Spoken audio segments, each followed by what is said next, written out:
My mother would be a falconress, and I, her gay falcon treading her wrist, would fly to bring back from the blue of the sky to her, bleeding a prize, where I dream in my little hood with many bells, jangling when I turn my head. My mother would be a falconress, and she sends me as far as her will goes. She lets me ride to the end of her curb, where I fall back in anguish. I dread that she will cast me away, for I fall, I mistake, I fail in her mission. She would bring down the little birds, and I would bring down the little birds. When will she let me bring down the little birds, pierced from their flight with their necks broken, their heads like flowers limp from the stem? I tread my mother's wrist and would draw blood. Behind the little hood my eyes are hooded. I have gone back into my hooded silence, talking to myself and dropping off to sleep. For she has muffled my dreams in the hood she has made me, sewn round with bells, jangling when I move. She rides with her little falcon upon her wrist. She uses a barb that brings me to cower. She sends me abroad to try my wings, and I come back to her. I would bring down the little birds to her. I may not tear into, I must bring back perfectly. I tear at her wrist with my beak to draw blood, and her eye holds me anguished, terrifying. She draws a limit to my flight, never beyond my sight, she says. She trains me to fetch and to limit myself in fetching.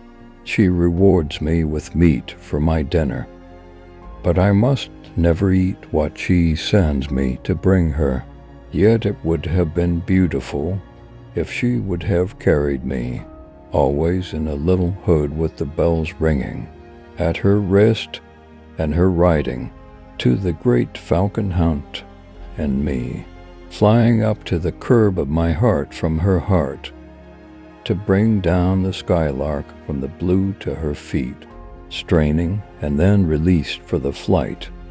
My mother would be a falconress, and I her gerfalcon raised at her wool, from her wrist set flying, as if I were her own, pry, as if her pry, knew no limits, as if her mind sought in me flight beyond the horizon.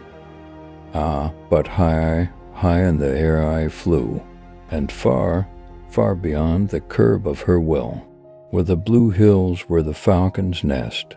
And then I saw west to the dying sun.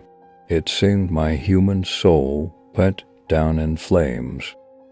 I tore at her wrist at the hold she had for me, until the blood ran hot, and I heard her cry out, far, far beyond the curb of her will, to horizons of stars beyond the ringing hills of the world where the falcons nest.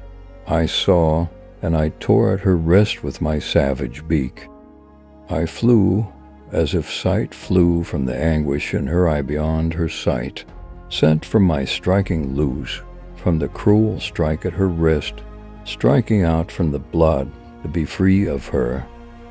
My mother would be a falconress, and even now, years after this, when the wounds I left her had surely healed, and the woman is dead, her fierce eyes closed, and if her heart were broken, it is stilled.